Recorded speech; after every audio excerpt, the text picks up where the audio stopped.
At 82, George Wilson, a billionaire and former industrialist, lived in seclusion in his historic mansion in Savannah, Georgia. He was tired of people. Over the past decades, he has been deceived by his family, partners, doctors, and even servants.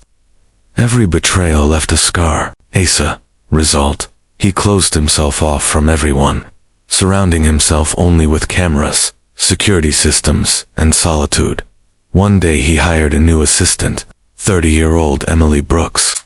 She came to Savannah from a small town in Kentucky with dreams of finishing college and earning a degree in art history. Emily worked as a cleaner to pay for her studies and to help her parents, who were struggling to keep their grocery store in the countryside alive. Thievery. Next morning, Wilson decided to conduct a test. He deliberately left the safe in his office open, with $5 million in cash inside. He hid in the attic and turned on surveillance. He waited as before for the girl to break down. Emily entered the office, cleaned methodically, and soon noticed the open safe. However, instead of going closer, she immediately called Wilson's secretary and reported that he probably forgot to close it. And then she brought a chair and sat opposite him to guard the money until he returned. During the day, she didn't even go to the kitchen for lunch, but had a snack right there, without leaving the safe unattended. Then her parents called her. Their store was under threat of closing due to a debt to the bank. The girl cried, looking helplessly at the open safe.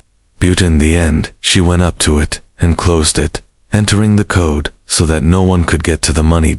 Later in the evening, Wilson came down and pretended he had just returned. But in the office, he opened up.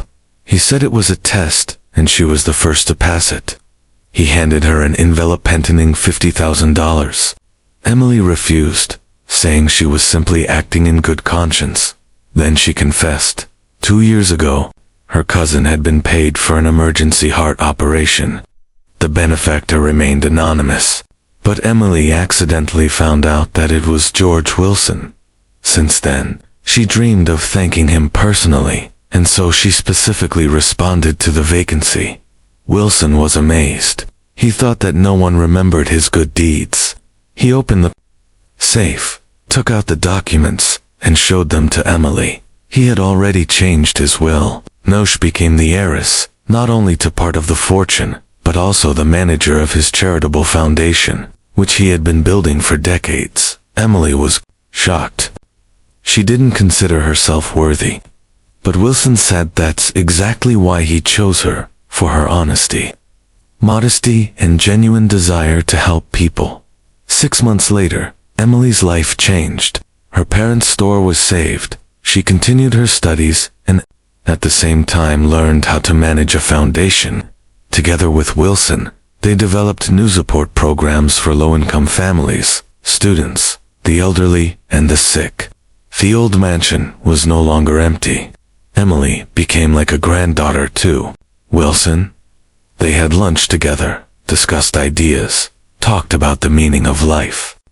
He felt that he had finally found not just an heir, but a man who would continue his work. And one day, sitting on the terrace and looking at the evening Savannah, Wilson quietly said, "I always thought that I would leave money behind, but it turned out that I would leave you, and it was much more."